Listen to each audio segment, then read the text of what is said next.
이어서 계속 말씀드리겠습니다. 성경의 중심 메시지는 하나님의 구원 역사에 대해서 시대마다 하나님께서 어떻게 일들을 해왔는가에 대해서 기록한 것이라고 볼 수 있는데, 사실 가장 위대한 설교는 어떤 면으로 보면 성경 자체라고 볼 수 있는 거죠. 또 초대교회는 오늘날과 조금 제도적으로 또 목회자의 어떤 직제상에 좀 차이가 있기는 있겠습니다만은, 오늘날 목사들이 강단에서 설교하는 것과 같은 그런 행위보다는 바울 사도라든지 일반 사도들이 편지를 보낸 것들을 강단에서 그대로 읽는 것이 사실은 설교였죠. 어떤 면으로 보면 성경 자체가 지상에서 가장 위대한 설교라고 그렇게 말할 수 있는 것이죠. 그래서 여기 로이드 페리는 성경과 설교의 관계를 107페이지 제일 위에 인용 부분에서 말씀하고 있는데, 성경은 하나님께서 인간들에게 그 자신과 진리를 펴신 유일한 커뮤니케이션이며 진리와 빛과 능력의 가장 고귀하고 거룩한 원천이다. 그러므로 설교자가 성경을 벗어나 설교를 해야 할 이유가 없다. 설교자는 하나님의 메시지를 외치는 하나님의 예언자이다. 그리고 인간들이 교회를 찾아 나설 때 그들 자신과 생활에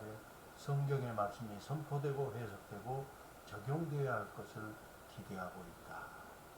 그래서 성경에 나오는 진리를 있는 그대로 우리가 바르게 선포하기 위해서는 성경 중심의 설교를 해야 되고, 또 오늘날도 보면 소위 말한 강해 설교라 그렇게 해서 말씀을 풀어서 이렇게 설교하는 것이 오히려 더 회중들에게 호응도 없고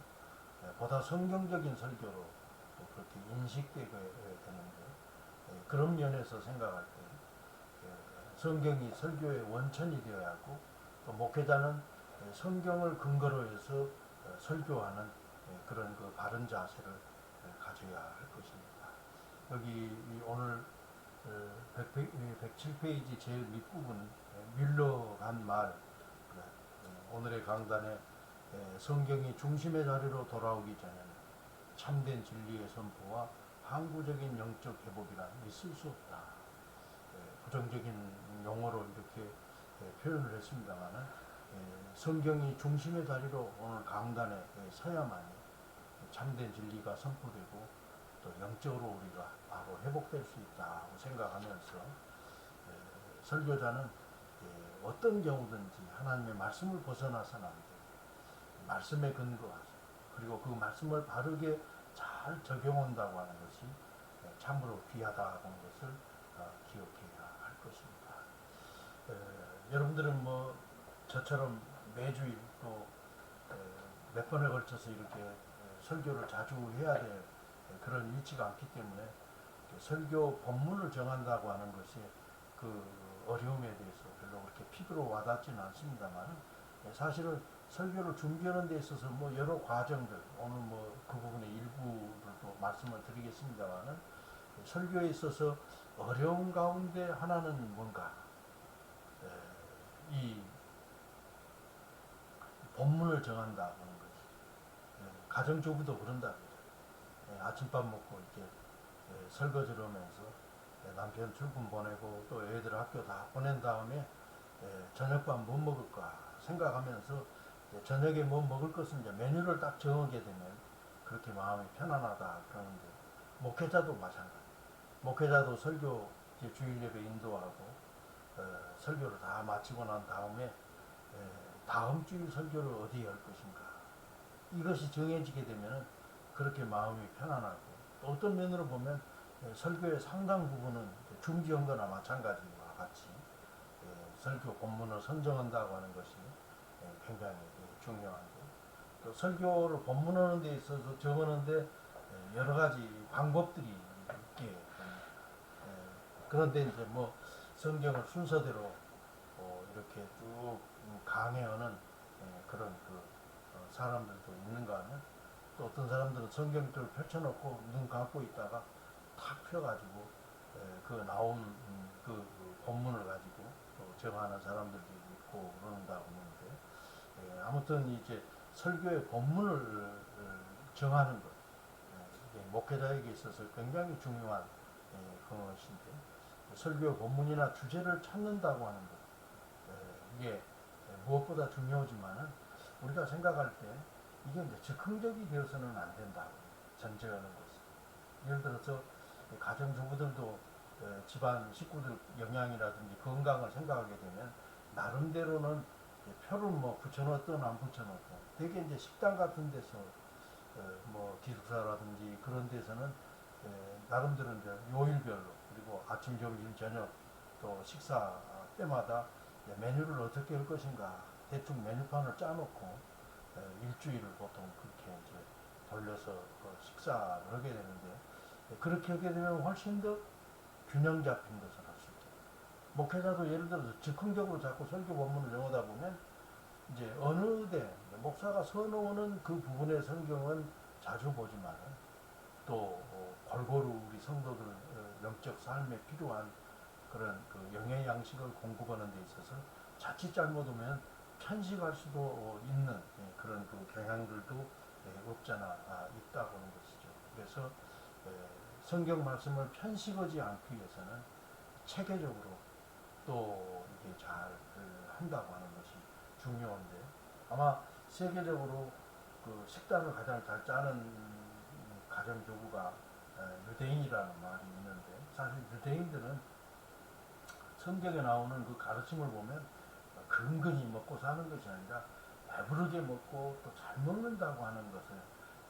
방점을 찍는 그런 귀절들이 많다 보니까 음식을 넉넉하게 하게 되고 또 가지수도 많이 하게 되고 그렇게 해서 풍족하게 먹는 그런 그 이야기들을 하게 되는데 광야 생활을 하게 될 때는 광야에는 재료가 딱 만나 하나밖에 없어요. 그러다 보니까 이 만나를 맛있게 먹기 하기 위해서는 똑같은 재료지만 굽기도 하고 뭐 삶기도 하고 또 다양한 방식으로 이렇게 음식을 장만해서 40년을 자기전에 버텼다는 것은 굉장한 것이죠. 목회자도 마찬가지죠. 목회자도 이런 의미에서는 요리사고 셰프라고 할 수 있는데 성도들로 하여금 골고루 하나님의 말씀으로 영에 살찌게 하기 위해서는 균형 잡히게 다양하게 우리가 좀 체계 있게 성경 본문을 우리가 좀 정해서 말씀을 전하는 것도 굉장히 중요하다 하는 것이죠. 그래서 이 하나님의 말씀을 골고루 신구약성경 66권에 나오는 전반적인 내용들을 체계적으로 좀 잘 할 수 있도록 본문을 선정하는 것도 중요한데 과거에는 이렇게 해서 우리 말에는 뭐 제목 설교, 주제 설교라고 엄밀한 의미로 보면 주제 설교라고 볼 수 있는 것이죠. 그렇게 해서 매주일 새롭게 본문을 이렇게 정하면서 설교를 하는 그런 목회자들도 있고 또 최근 들어서는 한 가지 주제를 가지고 매번 얘기하는 것보다는 시리즈로 예를 들어서 교회면 교회에 대해서 또 하나님이 기대하시는 이제 성령의 열매에 대해서 또 열매 9가지 이런 부분들로 해가지고 주제별로 시리즈로 해가지고 이제 한 10번 또 뭐 9번, 7번 또 팔복 같으면은 8가지 이런 식으로 구분을 해서 시리즈로 이제 설교하는 경우들도 없잖아 있게 되는데 이 그런 면에서 그 본문을 우리가 좀 다양하게 그리고 연관성 있게 이렇게 만들어가는 시리즈로 하게 되면은 조금 이제 본문을 선정하는 데 있어서는 어느 정도 이제 기본적으로 주어진 것이기 때문에 또 그것을 잘 좀 준비하게 되면은 사람들에게 체계적으로 권투 경기를 하더라도 물론 주먹 하나 강하게 때려서 사람을 쓰러뜨릴 수도 있지만 그러나 또 권투 경기를 보면 이렇게 가볍게 이렇게 잽을 넣잖아요. 이게 자꾸 이제 누적되게 되면 상대방에게 데미지를 입히게 되고 넘어지게 하는 것과 마찬가지로 이렇게 설교도 한 번에 그냥 강하게 펀치를 날려서 사람들을 변화시킬 수도 있겠지만 또 이렇게 조금씩 방향성을 가지고 또 목표를 가지고 잽을 날리면서 그 설교하는 것도 효과적인 방법이라고 생각하게 되고 그런 면에 생각할 때 이제 조금 그 시리즈별로 우리가 설교한다고 합니다. 물론 이것은 뭐 이제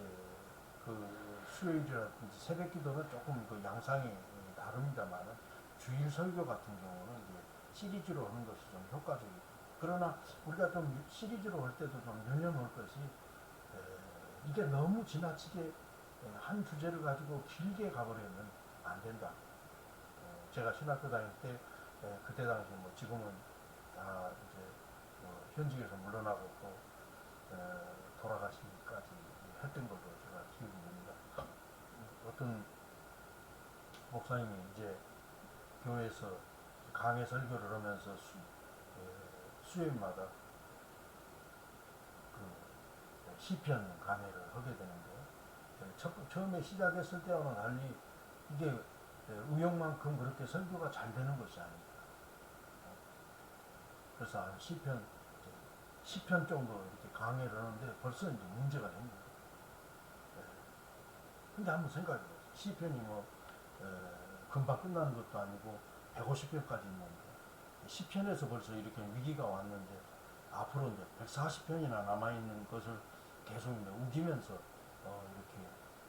설교를 해야 되는가 진행해야 되는가 생각할 때 심각한 문제라고 그래서 연관되어서 어떤 일들을 시리즈로 하게 될 때 너무 지나치게 많다든지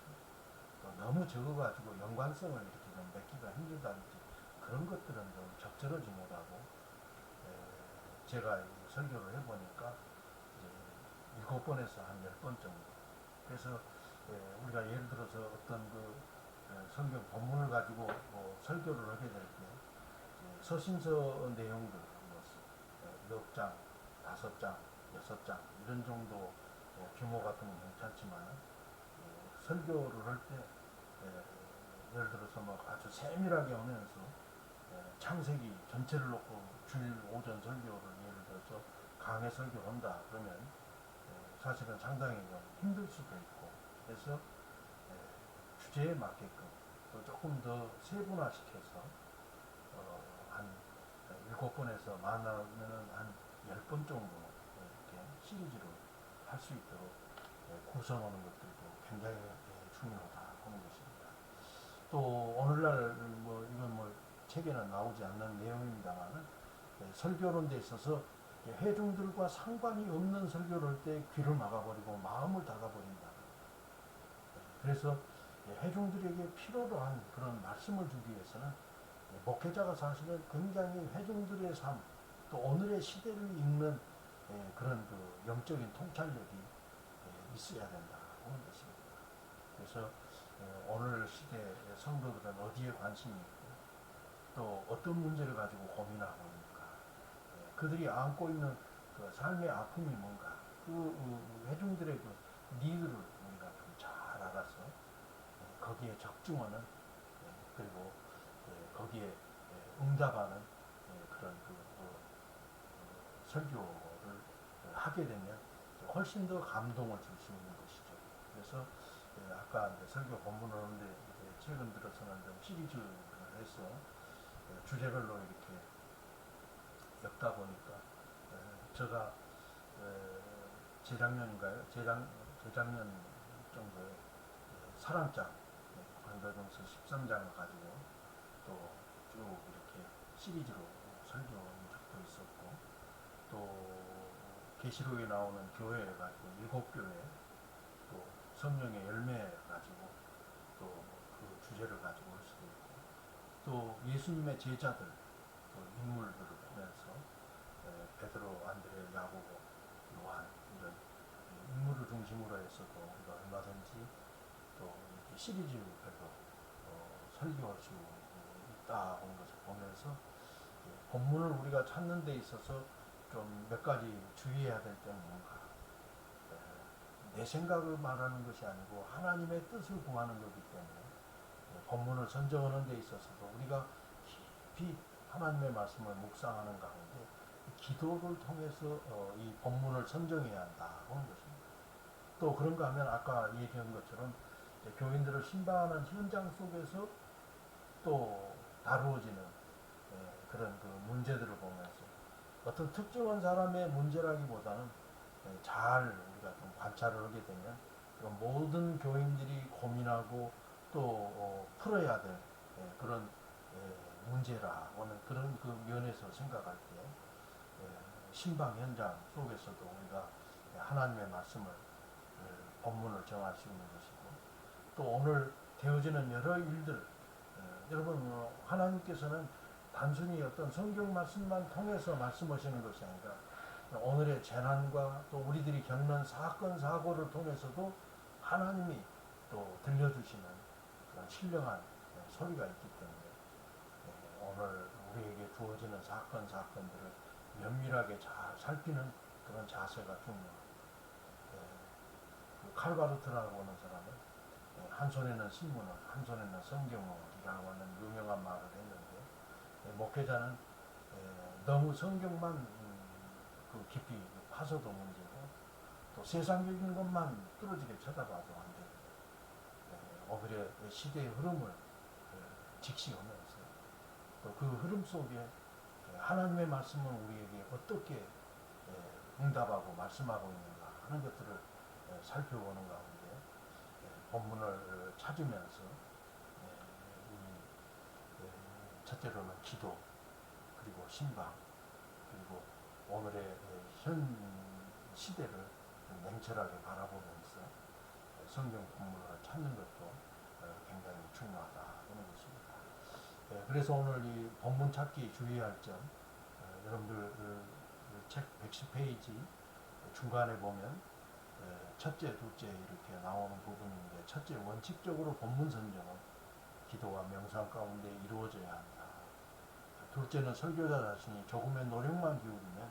충분히 이해할 수 있는 본문이어야 된다. 자기가 설교할 수 있는 역량이 돼야지 너무 어려운 본문을 선정해가지고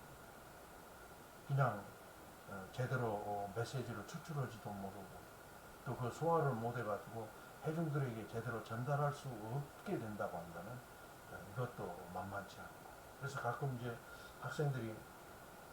졸업을 위해서는 논문을 쓰게 되잖아요. 논문을 쓰게 될 때 가장 중요한 것은 자기가 가지고 있는 그 관심도 중요하지만 자기의 능력도 잘 살펴보면서 자기가 쓸 수 있어야 돼요. 그거에 관련된 자료들이 별로 없는 그런 새로운 분야라고 한다면 사실은 좀 논문 쓰기에는 굉장히 어려운 부분들이 없잖아 있기 때문에 자기가 조금 그 말씀을 묵상하고 또 깊이 그 말씀을 연구하면은 하나님의 말씀으로 선포할 수 있겠다는 그런 그 수준의 부분을 본문으로 정해야 되고 또 회중에게 친숙하지 않는 새로운 본문단을 찾는다거나 이미 설교한 본문을 피하려는 자세를 버려야 된다.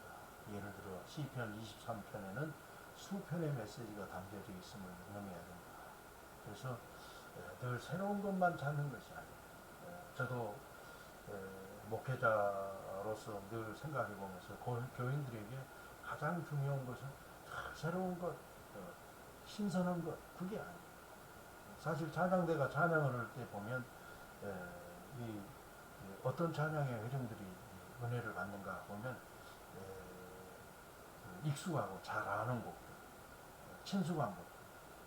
어떤 그 유명한 가수는 두만강 노래 하나 가지고 50년을 이렇게 부르는 사람들도 있게 되는데 우리는 정말로 그 말씀의 깊이를 더해가고 또 말씀이 중요하다고 생각하면은 한 번 더 할 수 있다고 하는 것들에 대해서 너무 주저함이나 또 염려를 해서는 안 되고 시편 23편 같은 경우는 너무나도 귀한 말씀이기 때문에 또 깊이도 달리하고 관점을 달리해서 얼마든지 우리가 설교할 수 있다 하는 것을 하면서 늘 새로운 것만 찾는 자세는 바람직하지 못하고 또 설교는 좀 미리 하는 것들도 중요해요. 저도 최근 들어서 설교를 가급적이면 좀 일찍 끝내서 그 말씀을 좀 깊이 묵상하고 또 잘 소화된 상태에서 말씀을 전하게 되면 설교하는 것이 훨씬 더 기쁨의 사역이 될 수 있는 것이죠. 그런 측면에서 생각할 때 설교 본문 압박을 갖지 말고 또 어떤 주제에 대해서는 미리 또 이런 것들은 또 이 다음번에 이렇게 하면 좋겠구나 생각하면서 생각날 때마다 그것들을 좀 정리하면서 하면 좋을 것 같고 또 본문 길이에 대해서 물론 이것은 뭐 정답이 없습니다만 한 장이나 또 한 문단 이렇게 될 수도 있고 또 조금 줄여설 수도 있고 또 어떤 분은 설교 본문이 너무 좀 길다 보면은 집중력이 떨어질 수도 있다 그래서 5절 이내에 보통 하는 것이 좋겠다 하고 권고하는 것이 있지만 이건 뭐 모범 답안이 있는 것은 아니고 또 필요에 따라서는 성경 전체를 다 볼 수가 있다고 하는 것을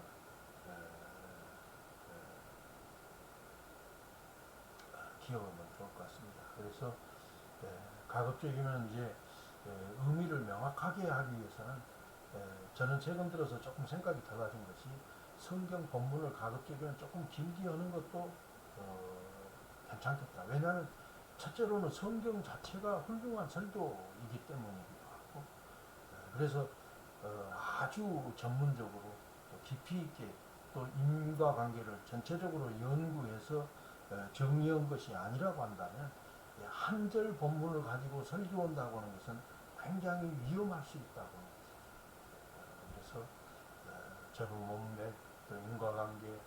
또 전체 어떤 그 흐름 이런 것들을 다 포함할 수 있도록 그래서 설교를 좀 명확한 의미를 가지고 접근할 수 있게 해서 그 본문의 절수를 충분하게 갖는 것도 바람직하다고 이렇게 볼 수 있겠습니다. 두 번째로 여기 해석을 위한 다양한 접근 방법이라 그랬는데 여기 충실한 설교는 뭔가 언제나 설교의 본문에 기초를 둔다.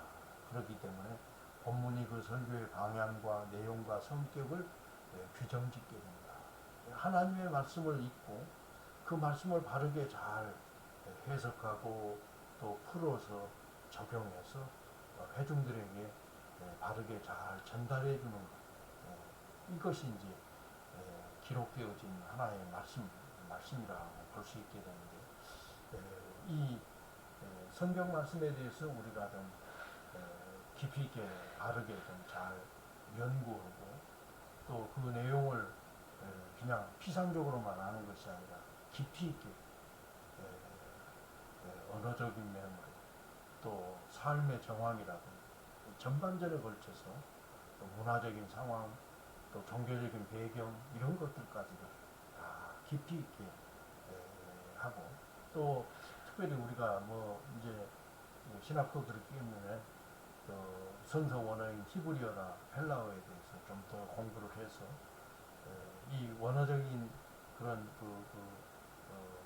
뒷받침이 된다고 한다면 훨씬 더 성경을 입체적으로 또 정확하게 풍요롭게 읽을 수 있다 하는 것을 생각하면서 이런 성서 원어를 공부하는 데 있어서 그리고 이제 예를 들어 초대교회의 어떤 주요 교부들의 어떤 가르침을 우리가 좀 바르게 잘 이해하기 위해서는 그때는 또 라틴어로 많이 성경을 작품들을 썼기 때문에 라틴어 공부도 같이 좀 동반돼야 된다 하는 것을 좀 기억하면 좋을 것 같습니다. 설교에 있어서 무엇보다도 긴급한 사항은 설교자가 주어진 본문을 듣고 그 본문이 무엇을 말씀하고 있는지를 경청하는 것이다. 사실은 설교자나 일반 학자들도 마찬가지입니다만 설교자에게 있어서 굉장히 중요한 것은 뭔가 이 관찰력이 뛰어나야 합니다. 시인들을 보면은 사실은 이제 굉장한 그런 언어의 어떤 마술사와 같다고 이렇게 보게 되는데 그 시인들이 그 시 쓰는 것을 보면 굉장히 글자를 축약해가지고 자기가 느끼고 깨달은 것들을 이렇게 표현하게 되는데 굉장하잖아요. 근데 그런 그 시어를 쓰기 위해서는 관찰력이 굉장히 뛰어나야 된다. 근데 오늘 우리 설교자 관찰력이 좀 뛰어나게 돼요. 오늘 잘 듣는 사람이어야 되는데 사람은 자기가 들은 것만큼 우리가 말할 수 있고 본 것만큼 우리가 이해할 수 있는 것인데 그런 면에서 오늘 설교자는 시인이 되는 그런 그 자세로 그리고 듣는 그 경청자가 되어서 하나님의 말씀을 잘 듣고 하나님의 뜻을 바르게 이해하고 그것을 강단에서 외칠 수 있는 그런 설교자가 되어야 되는데 이 성경학자에 따라서 성경 해석하는 것들이 조금씩 좀 다르게 되고 또 시대상으로 조금씩 다르게 되는데 그 성경 해석 방법에 대해서는 조금 쉬었다가 말씀을 드리도록 하겠습니다. 최근 들어서 설교라고 하는 것은 그냥 이렇게 풍류적으로 알레고리칼하게 해석하는 것들은 과거에는 좀 했지만은 지금은 이제 문법적으로라든지 역사적으로 성경 말씀을 말씀 자체를 깊이 있게 이렇게 분석하면서 거기에서 성경 메시지를 추출하는 것이 설교자의 자세라 생각하면서 성경을 해석하는데 몇 가지 여러 방법이 교과서에 제시됩니다만 뒤에 바람직한 것은 뭔가 하는 것에 대해서 별도로 말씀드리도록 하겠습니다. 조금 쉬었다가 진행하겠습니다.